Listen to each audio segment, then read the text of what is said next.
आज हम आपको हरिद्वार के ऐसी जगह लेके जा रहे हैं जहाँ मेडिकल भी फ्री है, खाना फ्री है, रहना भी फ्री है, शांत वातावरण है। मेडिकल की अगर बात करें तो आयुर्वेदिक जड़ी बूटी और बड़े बड़े कॉम्प्लेक्स यहाँ पे आपको देखने को मिलेंगे।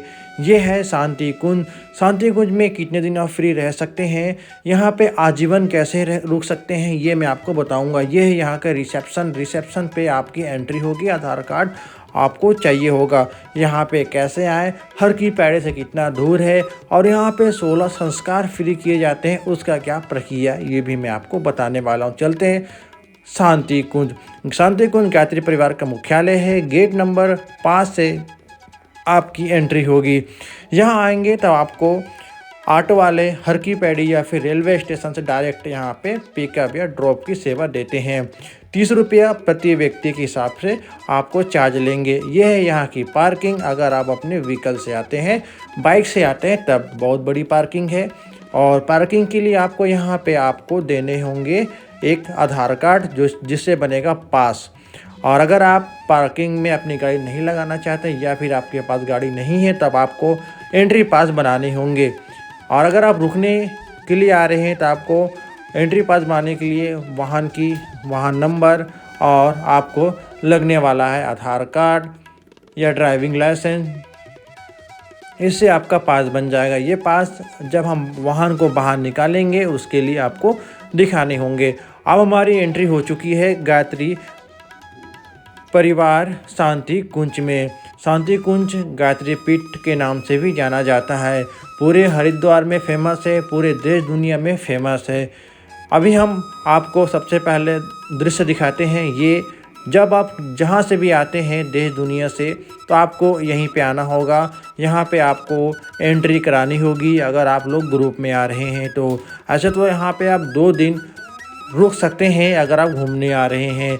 अगर आपको 16 संस्कार कराने हैं तो आपको जितने भी दिन लगेंगे 16 संस्कार कराने में, 16 संस्कार यानी जन्म से लेकर मृत्यु तक के जो भी संस्कार हैं वो आप करा सकते हैं। चाहे वो 8 दिन का हो, 20 दिन का हो, फिर फ्री में 20 दिन आप रुक सकते हैं। और यहाँ पे इनकी पर्सनल व्हीकल भी है। अगर यहाँ से आप परमानेंट जुड़े हैं तो आपको यहाँ पे रूम की सुविधा के साथ साथ पिकअप एंड ड्रॉप की भी सुविधा मिल जाती है। शांति कुंज में अगर आप लाइफ टाइम जुड़ना चाह रहे हैं तो उसके लिए आपको शिविर में भाग लेना होगा। शिविर में कैसे भाग लेंगे मैं आगे जाके अभी बताता हूँ। यहाँ की शांत वातावरण पूरे देश दुनिया में फेमस है। यहाँ पे लोग घूमने भी आते हैं और यहाँ पे रुकने भी आते हैं। और यहाँ पे शादी ब्याह यानी 16 संस्कार में शादी ब्याह आता है, वो भी कराते हैं। यहाँ पे शादी ब्याह अगर कराते हैं तो फ्री है, वो आप डोनेशन दे सकते हैं। शादी ब्याह के लिए आपको कम से कम 1 महीना पहले यहाँ पे सूचना देनी होती है।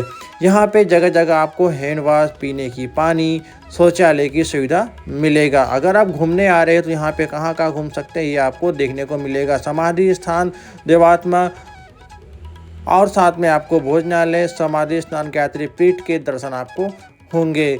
गायत्री पीठ में आपको एक अखंड ज्योति के दर्शन होंगे जहां पे आप आराम से आए। बहुत पुराना अखंड ज्योति लगातार सालों साल जलते आ रहा है। ये 16 संस्कार के यहाँ पे दृश्य आपको देखने को मिलेंगे। ये 16 संस्कार हैं, आपको पता ही है। अगर नहीं पता है 16 संस्कार क्या क्या होते हैं तो आप कमेंट कर दीजिएगा, मैं आपको बता दूंगा। जन्म से लेकर मृत्यु तक, जैसे कि नामकरण, पढ़ाई का जो होता है और साथ में मृत्यु का जो होता है, जन्म से लेकर मृत्यु तक के जो भी संस्कार होते हैं सारे होते हैं। बाकी आपको डिटेल से मैं एक वीडियो में बताया हूँ। यहाँ का ये है, यहाँ पे डॉक्टर साहब बैठते हैं। यहाँ पे नाम और समय का ज़रूर ध्यान रखें। और ये बिल्कुल समाधि स्थान के पास है। हॉस्पिटल इनकी अलग जगह है। यहाँ पे आपको देख रहे हैं ये डॉक्टर इस समय उपलब्ध होंगे। साथ में आप अगर यहाँ पे रुक रहे हैं तब आपको यहाँ पे ये बगीचा में आना ना भूलें। ये बगीचा एक ऐसा बगीचा है जहाँ पे पूरे आयुर्वेदिक चीज़ें के पेड़ पौधे आपको देखने को मिलेंगे। जो घर में आप मसाले यूज़ करते हैं वो मसाले भी आपको यहाँ पे देखने को मिलेंगे। और भी यहाँ पे काफ़ी सारे रुद्राक्ष के वृक्ष भी देखने को मिलेंगे। काफ़ी सुंदर सुंदर दृश्य आपको यहाँ पे देखने को मिलेंगे। तो आप अगर शांति कुंज में रुकना भी नहीं चाहते तो आप घूमने के नाम से भी आ सकते हैं और आपको एक अलग ही शांति की अनुभूति होगी। यहाँ पे कम से कम आपको 1 से 1.5 घंटे बिताने होंगे। बहुत ही अद्भुत और शांत माहौल के दर्शन आपको यहाँ पे होने वाले हैं। लोग यहाँ पे रुकते हैं इसी कारण है क्योंकि उन्हें यहाँ पे शांत माहौल और यहाँ की ये जो बगीचा है ये काफ़ी बड़ा बगीचा है और ये देख रहे हैं रुद्राक्ष का एक फल गिरा हुआ है और अभी पूरी तरह से कच्चा है ये, तो अभी इसमें फल नहीं आया है, धीरे धीरे बहुत समय लगता है पकने में। देख रहे हैं जब आप यहाँ पे आते हैं तो रुद्राक्ष के भी वृक्ष के दर्शन आप कर सकते हैं। बहुत सुंदर दृश्य होते हैं, जब भी आप आए तो एक बार घूमने के नाम से भी आप आ सकते हैं। तो चलते हैं अब हम आपको और भी जगह यहाँ पे दिखाते हैं और अगर आप यहाँ पे आ रहे हैं तो किन किन बातों का ध्यान रखिए ये भी बताते हैं। यहाँ पे आपको बिल्कुल शोर शराबा नहीं करना है, मोबाइल से बात नहीं करनी है। यहाँ का जो रूल होता है वो थोड़ा सा स्ट्रिक्ट होता है। सुबह 4 बजे से यहाँ की रूटीन स्टार्ट हो जाता है। जो आजीवन रुकेंगे उनके लिए थोड़े से नियम भी होता है। जो शिविर होता है वो 1 महीने का 9 दिन का शिविर होता है। उस शिविर में भाग लेना होता है। उस शिविर में जैसे भाग लेते हैं तो आपको खुद से पूछा जाता है कि आप यहाँ पे सेवा दे सकते हैं क्या, तो आपको सेवा जो भी सेवा देना चाहते हैं वो सेवा दे के यहाँ पे फ्री आप रुक सकते हैं और सेवादान यहाँ पे कर सकते हैं। जो बड़ा बड़ा कॉम्प्लेक्स आपको नज़र आ रहा है उसी में आपको रुकना होगा। यहाँ पे इस तरह गार्डन भी है जहाँ पे आप बैठ सकते हैं और बैठने के लिए यहाँ पे पंखा भी है अगर गर्मी लग रही है तो, और चार्जिंग बोर्ड की भी यहाँ पे सुविधा है। मतलब सुविधा के नाम पे आपको हर चीज़ यहाँ पे मिलेगा। बहुत ही अच्छे खासे यहाँ पे दृश्य देखने को मिलते हैं। देख रहे हैं पूरे सिटिंग एरिया बना हुआ है गार्डन पे। अब हम आपको लेके जा रहे हैं यहाँ के संस्कार प्रकोष्ठ। संस्कार कहाँ पे होते हैं, जैसे कि नामकरण, मुंडन, जनेऊ धारण, शादी और भी काफ़ी सारी चीज़ें मैं अभी आपको दिखाता हूँ। ये जड़ी बूटी का जो विक्रय केंद्र है आपको यहाँ मिल जाएगा। ये है संस्कार प्रकोष्ठ। आप ये संस्कार प्रकोष्ठ, यहाँ पे आप अपनी देख रहे हैं सारे क्या क्या विधि विधान करा सकते हैं, ये सारा लिखा हुआ है। कोई भी यहाँ पे चार्ज नहीं लिया जाता। आप अपनी श्रद्धा से भक्ति से जो भी देना है आप दे सकते हैं।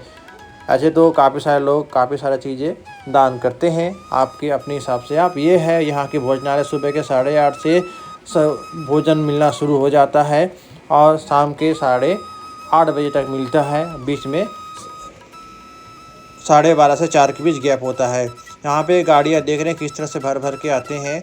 यहाँ पे पिकअप एंड ड्रॉप की भी सुविधा होती है, लेकिन जो यहाँ के परमानेंट हैं देख रहे हैं यहाँ पे आप घूमने आएंगे तो यहाँ पे ज़रूर आएँ। अंदर पूरा हिमालय के दर्शन होगा, मौन ध्यान आप कर सकते हैं। वहाँ पे शोर शराबा बिल्कुल भी अलाउ नहीं है। जो फाउंटेन है ये समय पे ही चलते हैं, ऐसे नहीं दिन भर चलते हैं, कुछ समय के लिए बंद भी होते हैं। सुबह के समय 12 बजे तक बिल्कुल आपको चलते हुए नज़र आएंगे, शाम के 4 बजे के बाद फिर से चलते हुए नज़र आएंगे। यहाँ के भोजनालय की बात करें, भोजनालय के कुछ इस तरह से है। थाली यहाँ पे रखा हुआ है, यहाँ पे आपको थाली उठाना है और थाली को यहाँ पे धो के वापस फिर से रखना है। भोजनालय के लिए आपको भोजन यहाँ पे मिलेगा। काफ़ी सारे लोग बैठ के ऐसे ही भोजन करते हैं। यहाँ पे हज़ारों की संख्या में डेली लोग भोजन करते हैं। यहाँ के लोकल भी करते हैं, बाहर वाले भी करते हैं, यहाँ पे जो लोग रहने आए हैं वो भी करते हैं। तो यहाँ की जो सुविधा है, सेवा है, वो बिल्कुल अद्भुत है, अनोखा है। शांत वातावरण है, माहौल बहुत ही अच्छा आपको देखने को मिलेगा। तो आप यहाँ पे घूमने भी आ सकते हैं, रहने भी आ सकते हैं। 2 दिन का यहाँ पे फ्री आप है, फ्री ऑफ कॉस्ट है, किसी पर कोई शुल्क नहीं है। आराम से आप आके रुक सकते हैं 2 दिन तक। अगर आपको किसी प्रकार के संस्कार कराने हैं तो संस्कार में जितना समय लगेगा, जितना दिन लगेगा उतना दिन आप रह सकते हैं। यहाँ की ये जन शताब्दी का ये देख रहे हैं हॉस्पिटल है। हॉस्पिटल में भी आपको बिल्कुल सुविधा निःशुल्क होता है। यहाँ पे हमने बिल्कुल लाइव डेमो लिया था, हमें कराना था। देख रहे हैं हमें कराना था फिजियोथेरेपी का जो रेट है लगभग 400 रुपया है। तो यहाँ पे पूरी तरह से निःशुल्क हुआ है। पहले आपको डॉक्टर के पास जाना पड़ेगा, फिजियोथेरेपी केंद्र पे, वहाँ से लिखवाना पड़ेगा, फिर बिल काउंटर पे आना पड़ेगा। जैसे कि ये बिल काउंटर है, ये फिजियोथेरेपी सेंटर है, तो यहाँ से डॉक्टर बैठते हैं। यहाँ से लिखवा के फिर से डॉक्टर के पास जाना पड़ेगा, वो लिख के देंगे। उसके बाद भी बिल बना के देंगे। बिल का पैसा नहीं लगेगा, 400 रुपये कुछ बिल बना हुआ है। हाँ, लेकिन बिल बनता है, लेकिन बिल का पैसा नहीं देना होता है। तो यहाँ पे फिजियोथेरेपी भी हमने करा लिया है। ऐसे आप करा सकते हैं, कोई ऐसे दिक्कत नहीं है। लेकिन मैं ये कहूँगा डोनेट ज़रूर करें। बहुत बड़ी संस्था है, छोटी छोटी डोनेट से ही सारे संस्था चलता है। तो इस संस्था में जो भी है अपने हिसाब से आप डोनेट जरूर करें। उम्मीद है वीडियो आपको अच्छी लगी होगी। अगर कुछ जानकारी चाहिए तो आप कमेंट बॉक्स में कमेंट करें, हम आपको पूरी जानकारी देंगे। फिर मिलते हैं एक नए वीडियो पे। जय माँ गंगे, हर हर गंगे।